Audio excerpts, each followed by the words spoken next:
Assalamualaikum warahmatullahi wabarakatuh. Kembali lagi bersama saya, Suci Rahmadani dari kelas 4A dan 4 Akuntansi dengan BP 1911021011. Pada kesempatan kali ini, kita akan membahas materi mengenai saham dan nilai saham. Adapun topik pembahasan yang akan kita bahas yaitu pertama tentang saham preferen, saham biasa, dan saham treasury. Suatu perusahaan bisa menjual hak kepemilikannya dalam bentuk saham. Jika perusahaan hanya mengeluarkan satu kelas saham saja, saham ini disebut dengan saham biasa. Untuk menarik investor potensial lainnya, suatu perusahaan mungkin juga mengeluarkan kelas lain dari saham, yaitu yang disebut dengan saham preferen. Saham preferen mempunyai hak-hak prioritas lebih dari saham biasa. Hak-hak prioritas dari saham preferen yaitu hak atas dividen yang tetap dan hak terhadap aktiva jika terjadi likuidasi. Akan tetapi, saham preferen umumnya tidak mempunyai hak veto seperti yang dimiliki oleh saham biasa. Kita akan membahas saham preferen pada urutan yang pertama. Saham preferen mempunyai sifat gabungan antara obligasi dan saham biasa. Seperti obligasi yang membayarkan bunga atas pinjaman, saham preferen juga memberikan hasil yang tetap berupa dividen preferen. Seperti saham biasa, dalam hal likuidasi, klaim pemegang saham preferen di bawah klaim pemegang obligasi.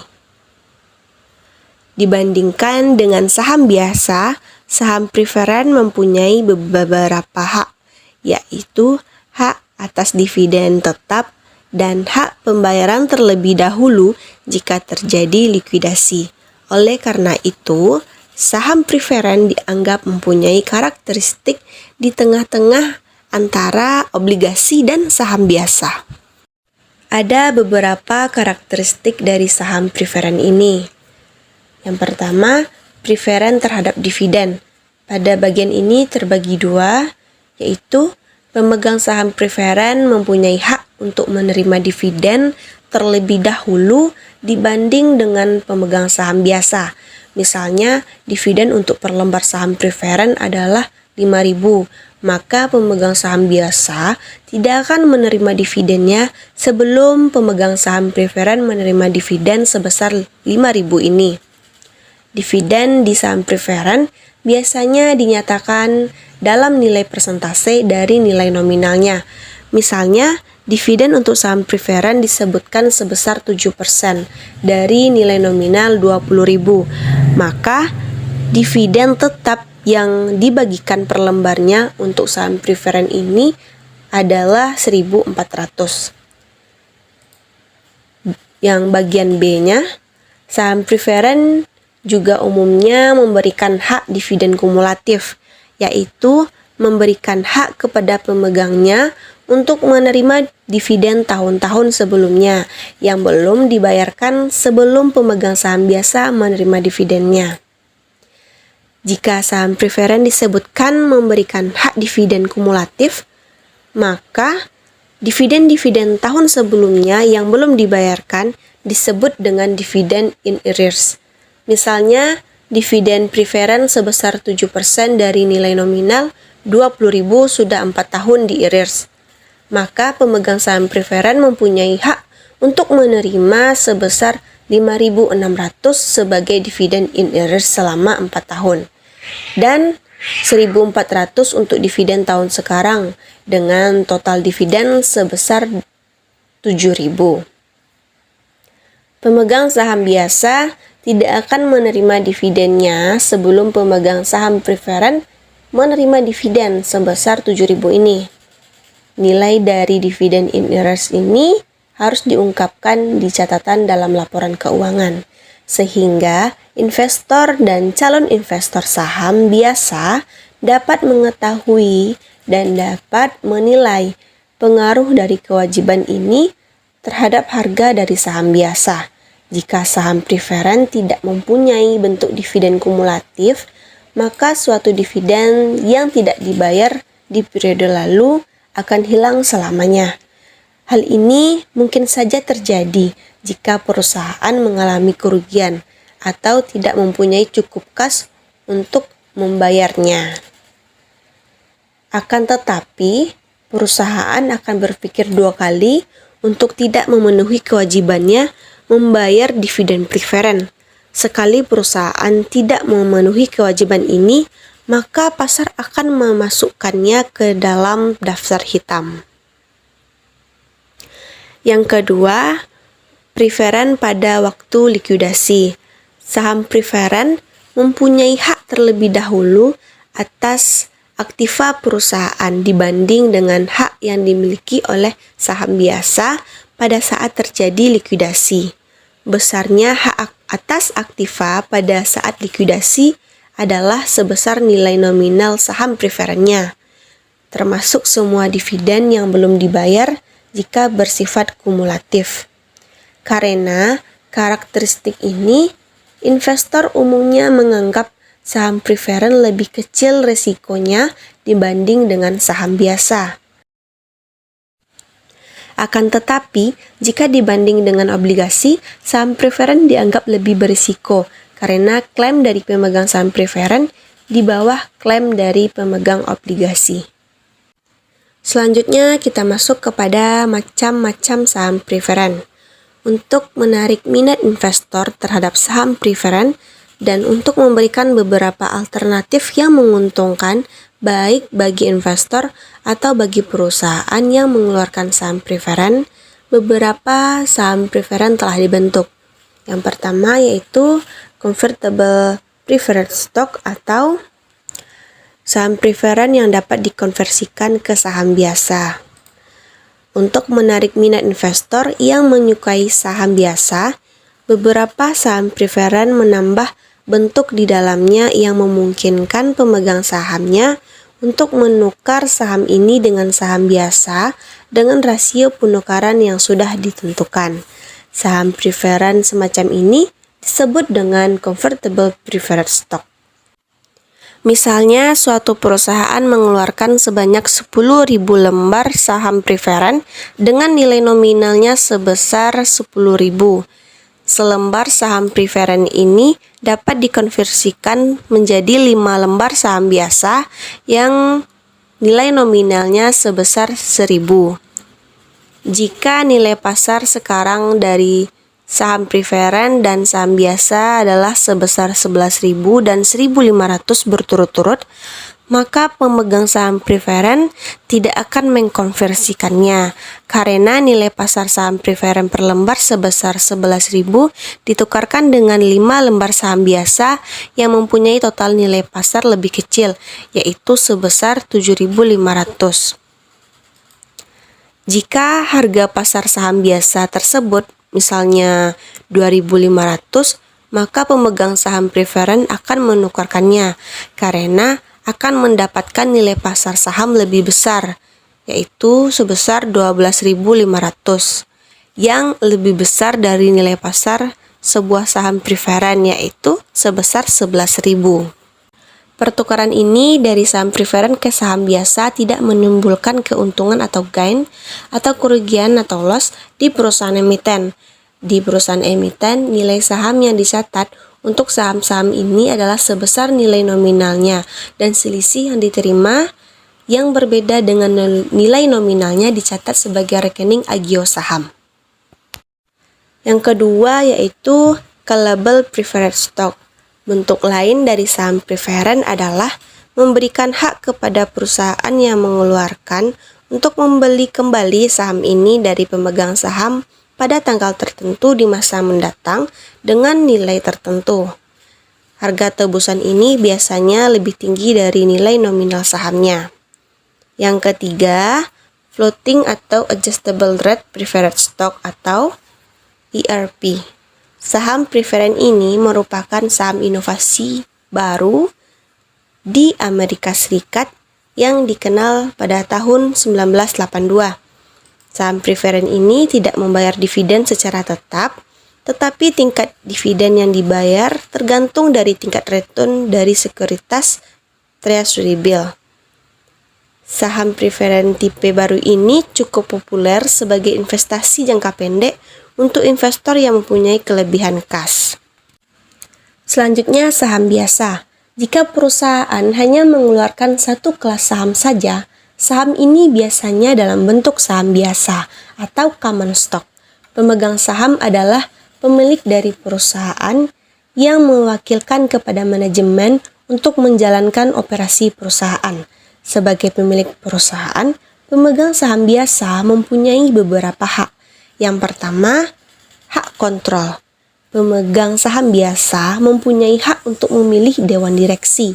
Ini berarti bahwa pemegang saham mempunyai hak untuk mengontrol siapa saja yang akan memimpin perusahaannya.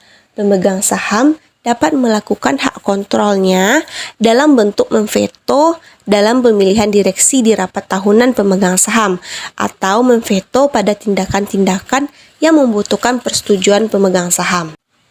Yang kedua, hak menerima pembagian keuntungan. Sebagai pemilik perusahaan, pemegang saham biasa berhak mendapat bagian dari keuntungan perusahaan.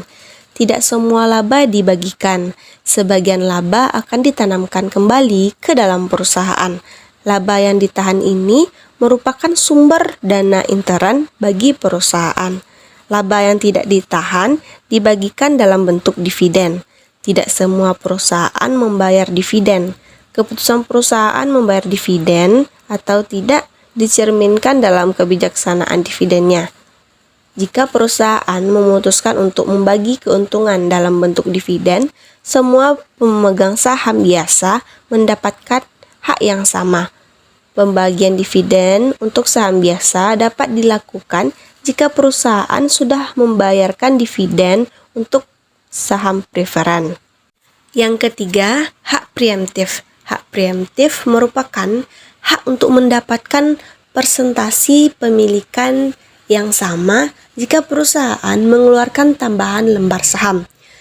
Jika perusahaan mengeluarkan tambahan lembar saham, maka jumlah saham yang beredar akan lebih banyak dan akibatnya persentase kepemilikan pemegang saham yang lama akan turun. Hak preemptif memberikan prioritas kepada pemegang saham lama untuk membeli tambahan saham yang baru, sehingga persentase kepemilikannya tidak berubah. Hak ini mempunyai dua tujuan. Tujuan yang pertama adalah untuk melindungi hak kontrol dari pemegang saham lama. Yang kedua adalah untuk melindungi pemegang saham lama dari nilai yang merosot. Selanjutnya, saham treasury. Saham treasury adalah saham milik perusahaan yang sudah pernah dikeluarkan dan beredar yang kemudian dibeli kembali oleh perusahaan untuk tidak dipensiunkan tetapi disimpan sebagai treasury. Perusahaan emiten membeli kembali saham beredar sebagai saham treasury dengan alasan-alasan. Yang pertama, akan digunakan dan diberikan kepada manajer-manajer atau karyawan-karyawan di dalam perusahaan sebagai bonus dan kompensasi dalam bentuk saham. Yang kedua, meningkatkan volume perdagangan di pasar modal dengan harapan meningkatkan nilai pasarnya. Yang ketiga, memberikan sinyal kepada pasar bahwa harga saham tersebut murah sehingga perusahaan mau membelinya kembali. Yang keempat, mengurangi jumlah lembar saham yang beredar untuk menaikkan laba per lembarnya. Yang kelima, alasan khusus lainnya, yaitu dengan mengurangi jumlah saham yang beredar sehingga dapat mengurangi kemungkinan perusahaan lain untuk menguasai jumlah saham secara mayoritas dalam rangka pengambilalihan tidak bersahabat. Selanjutnya, nilai saham. Beberapa nilai yang berhubungan dengan saham akan dibahas pada pembahasan kali ini, yaitu nilai buku, nilai pasar, dan nilai intrinsik. Nilai buku merupakan nilai saham menurut pembukuan perusahaan emiten. Nilai pasar merupakan nilai saham di pasar saham, dan nilai intrinsik merupakan nilai sebenarnya dari saham. Memahami ketiga konsep nilai ini merupakan hal yang perlu dan berguna karena dapat digunakan untuk mengetahui saham-saham mana yang bertumbuh dan yang murah. Dengan mengetahui nilai buku dan nilai pasar, pertumbuhan perusahaan dapat diketahui. Mengetahui nilai pasar dan nilai intrinsik dapat digunakan untuk mengetahui saham mana yang murah, tepat nilainya, atau yang mahal. Nilai intrinsik merupakan nilai sebenarnya dari perusahaan.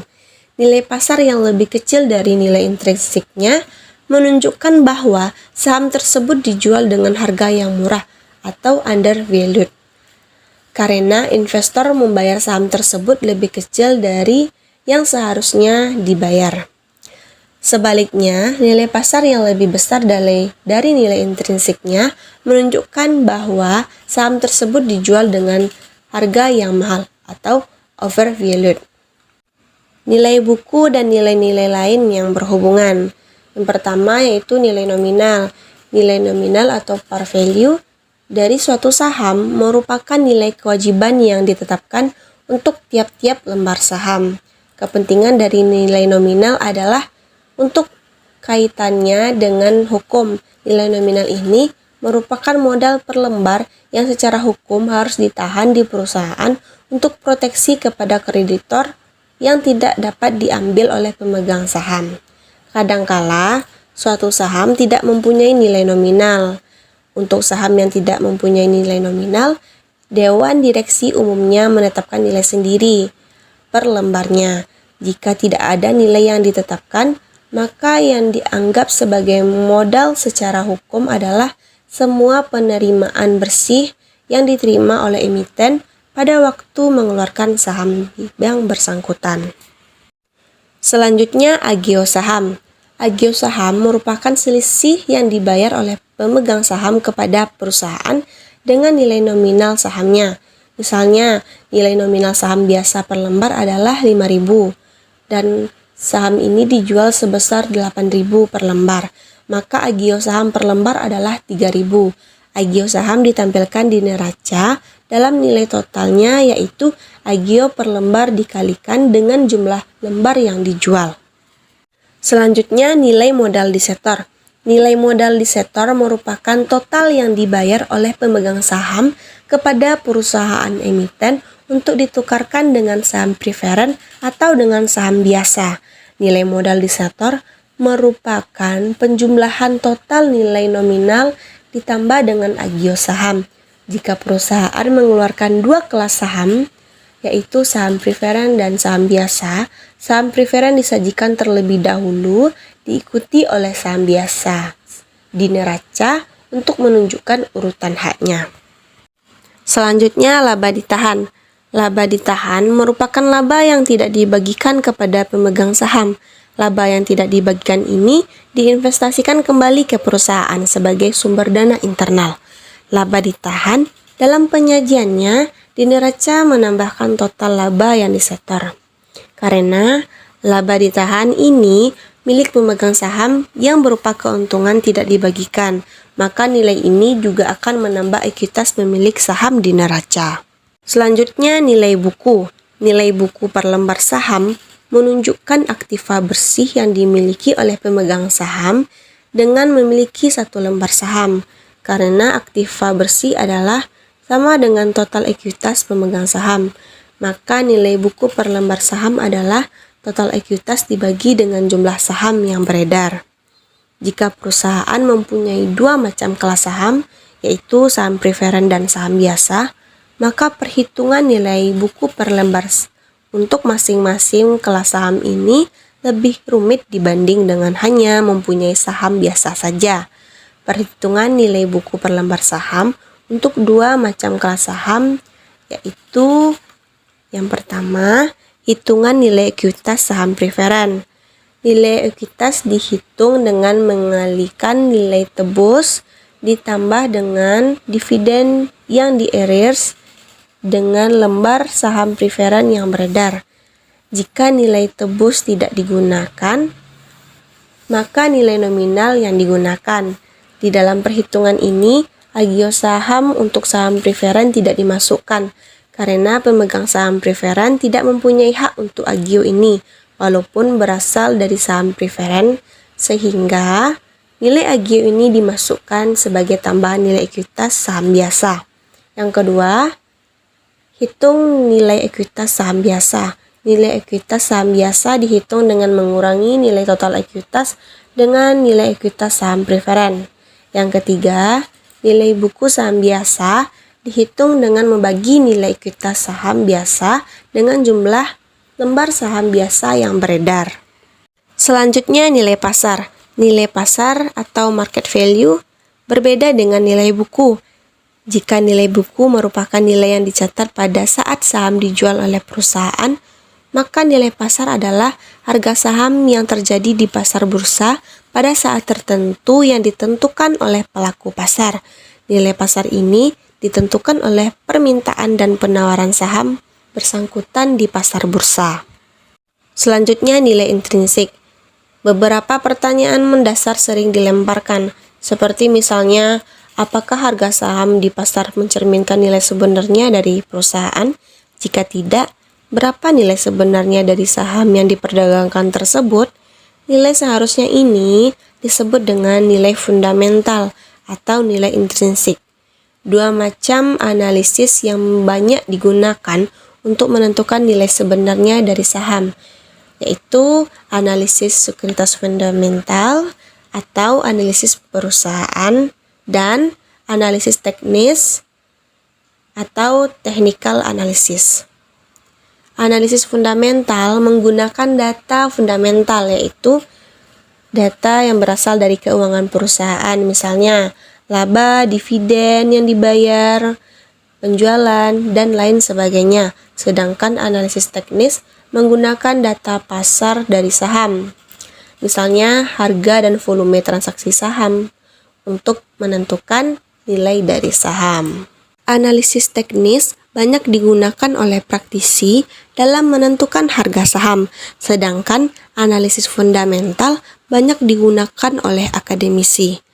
Telah diketahui bahwa analisis fundamental mencoba menghitung nilai intrinsik dari suatu saham dengan menggunakan data keuangan perusahaan, sehingga disebut juga dengan analisis perusahaan. Untuk analisis fundamental, ada dua pendekatan untuk menghitung nilai intrinsik saham, yaitu pendekatan nilai sekarang dan pendekatan PER. Yang pertama itu pendekatan nilai sekarang. Pendekatan nilai sekarang juga disebut dengan metode kapitalisasi laba, karena melibatkan proses kapitalisasi nilai-nilai masa depan yang didiskontokan menjadi nilai sekarang.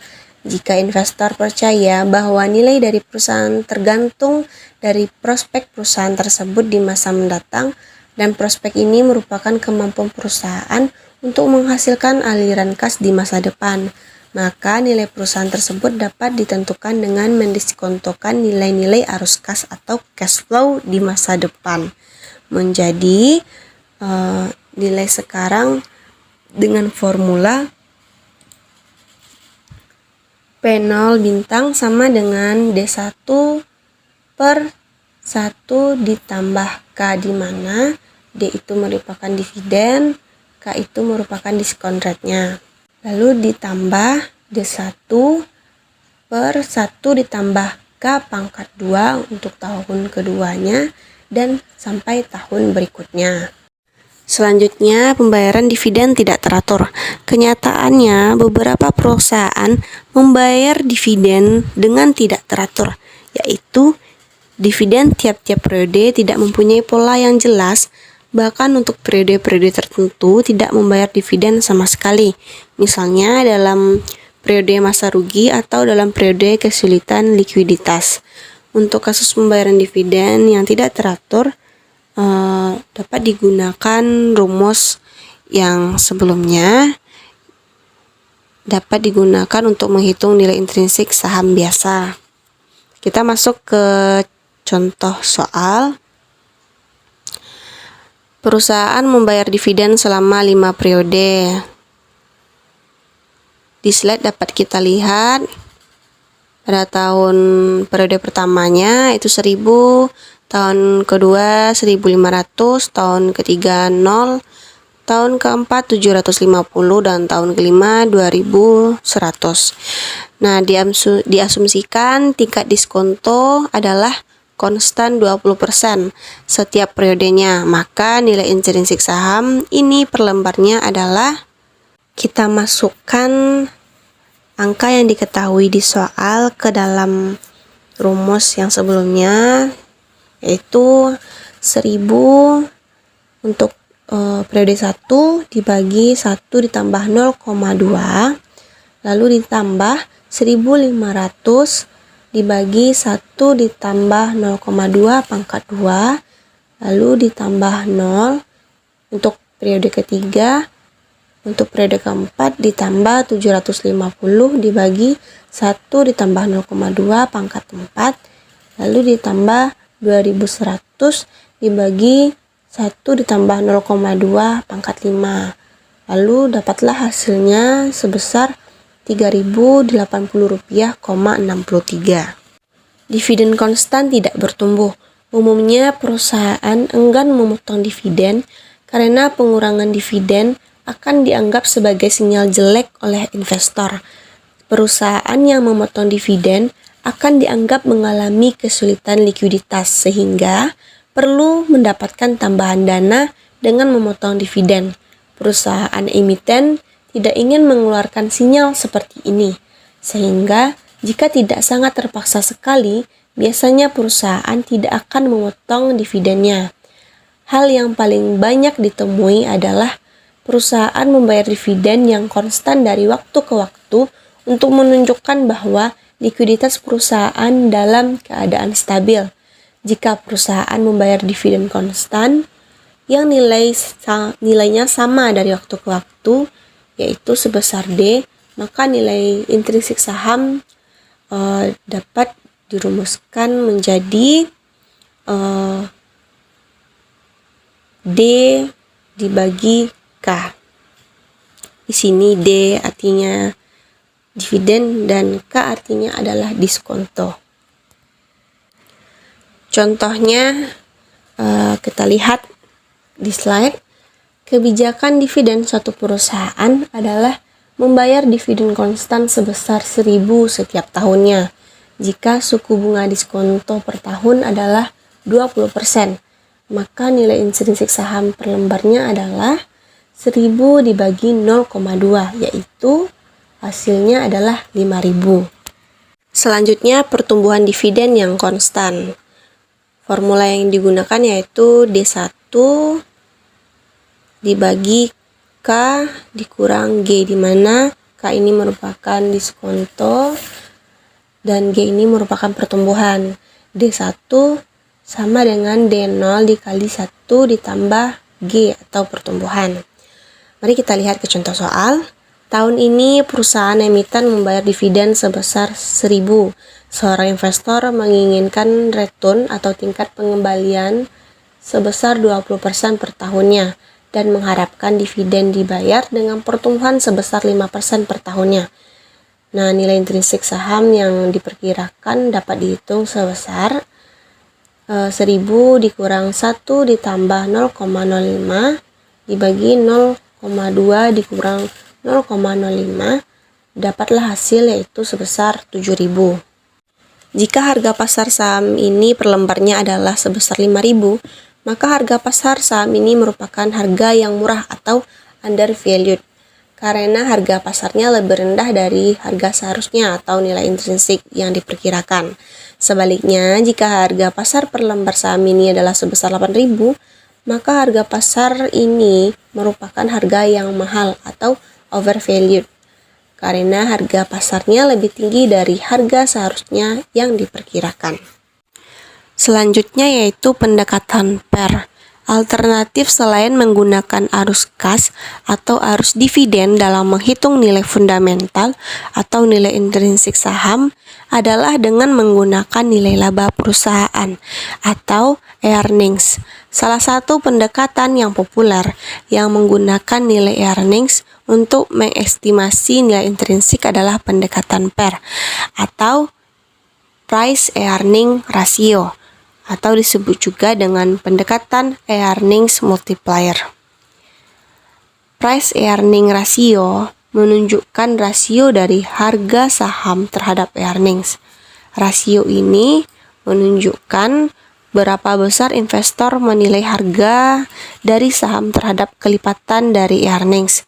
Misalnya, nilai per adalah 5, maka ini menunjukkan bahwa harga saham merupakan kelipatan dari 5 kali earnings perusahaan.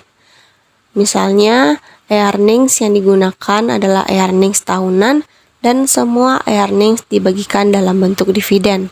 Maka nilai per sebesar 5 juga menunjukkan lama investasi pembelian saham akan kembali selama 5 tahun. Kita masuk kepada contoh soal. Soal yang pertama, harga pasar dari suatu saham adalah sebesar 20.000. Laba bersih yang diperoleh perusahaan diperkirakan konstan dari tahun ke tahun sebesar 5%.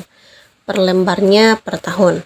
Besarnya per adalah 20.000 dibagi 5.000, dapatlah pernya itu 4 kali.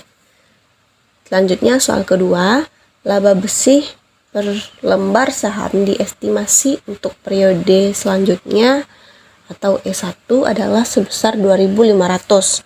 Harga saham perusahaan ini adalah sebesar 20.000. Investor memperkirakan per untuk saham ini adalah 10 kali. Nilai intrinsik saham ini dapat dihitung yaitu dengan cara 10 dikali 2.500. Dapatlah nilai intrinsiknya yaitu sebesar 25.000. Nah, untuk pembahasan saham dan nilai saham sudah selesai. Selanjutnya kita masuk kepada pembahasan mengenai indeks harga saham dan corporate action. Adapun topik-topik pembahasan yang akan dibahas adalah yang pertama jenis indeks harga saham, yang kedua angka dasar, yang ketiga corporate action. Yang pertama kita masuk kepada jenis indeks harga saham. Indeks saham adalah harga saham yang dinyatakan dalam angka indeks. Indeks saham digunakan untuk tujuan analisis dan menghindari dampak negatif dari penggunaan harga saham dalam rupiah. Corporate action yang dilakukan oleh perusahaan dapat merusak analisis apabila menggunakan harga saham dalam rupiah tanpa dikoreksi terlebih dahulu. Dengan menggunakan indeks saham dapat dihindari kesalahan analisis walaupun tanpa koreksi. Setiap bursa efek akan menetapkan angka basis indeks yang berbeda, yaitu ada yang dimulai dengan basis 100, 500, atau 1000. Jenis indeks dapat dikelompokkan menjadi 3, yaitu indeks harga saham individu, indeks harga saham parsial, dan indeks harga saham gabungan. Selanjutnya, indeks harga saham individu. Ketika pertama kali saham dicatat di bursa efek, yaitu pada pagi hari sebelum perdagangan di bursa dimulai, saham tersebut sudah mempunyai harga, yaitu harga yang dibayar oleh investor di pasar perdana atau harga perdana. Pada umumnya, harga perdana yang tercantum dalam prospektus merupakan harga tetap yang harus dibayar oleh investor, tanpa ditambah biaya transaksi. Investor yang membeli saham di pasar perdana dan kemudian menjual sahamnya di bursa efek pasti ingin mengetahui persentase kenaikannya. Oleh karena itu, harga perdana digunakan sebagai nilai dasar atau unit base value dalam menghitung indeks harga saham. Apabila terjadi corporate action, misalnya split, pembagian saham bonus, atau dividen saham, maka nilai dasar harus disesuaikan. Perhitungan indeks harga saham individu dapat dilakukan dengan rumus jumlah saham beredar dikali harga pasar dibagi jumlah saham beredar dikali nilai dasar dikali 100, atau harga pasar per unit dibagi nilai dasar per unit dikali 100. Sebelum transaksi pertama terjadi di bursa efek, Saham tersebut diberi indeks harga sama dengan 100 sebagai angka dasar. Kemudian ketika jam perdagangan dimulai berlangsung dari pagi pukul 10 dan berakhir sore hari pukul 4 sore, sudah pasti puluhan kali harga terbentuk dalam transaksi hari bersangkutan. Dari sekian banyak harga yang terbentuk, lalu dibagi menjadi 3, yaitu harga terendah, harga tertinggi, dan harga penutupan. Ketika jenis tersebut tertera dalam daftar informasi perdagangan efek harian yang diterbitkan oleh bursa. Indeks harga harian dihitung berdasarkan harga pasar penutupan atau closing price. Kita masuk ke contoh soal, misalnya diketahui harga pasar saham GGRM pada 12 Desember 1990 pada harga penutupan hariannya adalah 6.200 dan harga dasar saham yaitu 10.250. Maka indeks harga saham individunya adalah 6.200 dibagi 10.250 dikali 100 yaitu sebesar 60,48. Ada 2 cara untuk menghitung return saham apabila terjadi corporate action. Yang pertama yaitu membandingkan indeks harga saham individu. Yang kedua, membandingkan harga saham setelah disesuaikan. Selanjutnya, indeks harga saham parsial. Setiap pihak dapat menciptakan indeks harga saham yang terdiri dari beberapa jenis saham untuk kepentingan sendiri. Apabila indeks harga saham parsial tersebut ternyata baik digunakan sebagai pedoman oleh investor, maka indeks tersebut akan laris diperdagangkan.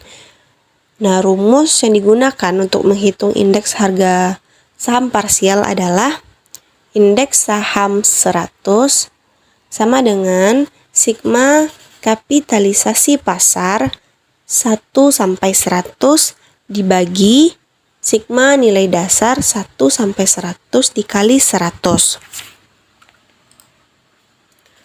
Di mana indeks 100 adalah jumlah kapitalisasi pasar dari 100 emiten dibagi dengan jumlah nilai dasar dari 100 emiten, kemudian dikalikan dengan 100 sebagai angka dasar. Kapitalisasi pasar adalah saham beredar dikali harga pasar per unit saham. Total nilai dasar adalah jumlah saham beredar dikali nilai dasar per unit. Indeks 100 berarti indeks dari 100 jenis saham. Kita masuk kepada contoh. Di slide telah ditampilkan perhitungan indeks 100 per 30 April pada tahun 2003. Dapat kita lihat pada tabel total kapitalisasi pasar yaitu sebesar 1.500.000 dari 100 emiten, lalu nilai dasarnya berjumlah 500.000, maka didapatlah indeks sahamnya 1.500.000 dibagi 500.000 dikali 100, maka indeks saham parsialnya yaitu 300 poin. Selanjutnya kita masuk kepada indeks harga saham gabungan. Indeks harga saham gabungan merupakan indeks gabungan dari seluruh jenis saham yang tercatat di Bursa Efek. Indeks harga saham gabungan atau disingkat dengan IHSG diterbitkan oleh Bursa Efek. Sementara itu, pihak di luar Bursa Efek tidak tertarik menerbitkan IHSG karena indeks tersebut masih kalah manfaatnya dengan indeks harga saham parsial, seperti untuk keperluan hedging. Cara menghitung IHSG sama seperti indeks harga saham parsial, yang berbeda hanya jumlah emitennya. IHSG digunakan setiap hari atau setiap detik selama jam perdagangan sesuai dengan kebutuhan. IHSG berubah setiap hari karena perubahan harga pasar yang terjadi setiap hari dan adanya saham tambahan. Pertambahan jumlah saham beredar berasal dari emisi baru, yaitu masuknya emiten baru yang tercatat di bursa efek, atau terjadi tindakan corporate action berupa split, right, waran, dividen saham, saham bonus, dan saham konversi. Perubahan harga saham individu di pasar terjadi karena faktor permintaan dan penawaran. Terdapat beberapa variabel yang mempengaruhi permintaan dan penawaran, baik yang rasional maupun irasional. Pengaruh yang sifatnya rasional mencakup kinerja perusahaan, tingkat bunga, tingkat inflasi, tingkat pertumbuhan, kurs valuta asing, atau indeks harga saham dari negara lain. Pengaruh yang irasional mencakup rumor di pasar, mengikuti mimpi, bisikan teman, atau permainan harga. Pada umumnya, kenaikan harga atau penurunan harga dapat terjadi secara bersama-sama. Oleh karena itu, jika kenaikan atau penurunan berlangsung terus-menerus selama beberapa hari, maka hal itu akan diikuti oleh arus balik. Hal ini membuktikan bahwa dalam kenaikan atau penurunan selalu ada kesalahan yang dinamakan overreaction atau mispriced. Jika harga terus naik, maka akan diikuti dengan penurunan harga pada periode berikutnya. Selanjutnya kita masuk ke contoh soal dari indeks harga saham gabungan. Di slide telah ditampilkan perhitungan indeks harga saham gabungan per 30 April tahun 2003, di mana terdapat 332 emiten dengan jumlah kapitalisasi pasarnya yaitu 4.500.000 dan nilai dasarnya berjumlah 900.000. Sehingga dimasukkan ke rumus 4.500.000 dibagi 900 dikali 100, dapatlah indeks harga saham gabungannya itu sebesar 500 poin. Selanjutnya yaitu angka dasar. Angka dasar ditetapkan oleh bursa efek, dan setiap bursa efek dapat menggunakan angka dasar yang berbeda. Seperti BES menggunakan angka dasar 500, sedangkan BEJ menggunakan angka dasar 100. Pada awalnya, BES menggunakan angka dasar 100, tetapi kemudian mengubahnya menjadi 500. Karena itu, para analisis efek harus berhati-hati terhadap indeks harga saham, terutama yang angka dasarnya mengalami perubahan. Selanjutnya yaitu corporate action.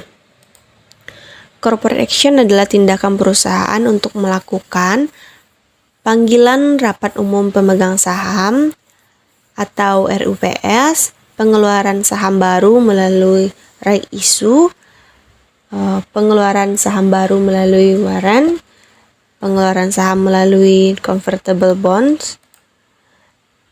Selanjutnya, menambah jumlah saham melalui split, menambah jumlah saham melalui saham bonus, dan menambah jumlah saham melalui dividen saham. Sekian dulu pembahasan kita pada hari ini. Terima kasih atas segala perhatian. Mohon maaf jika ada kata yang kurang tepat pada tempatnya. Saya Suci Rahmadani, pamit undur diri. Assalamualaikum warahmatullahi wabarakatuh.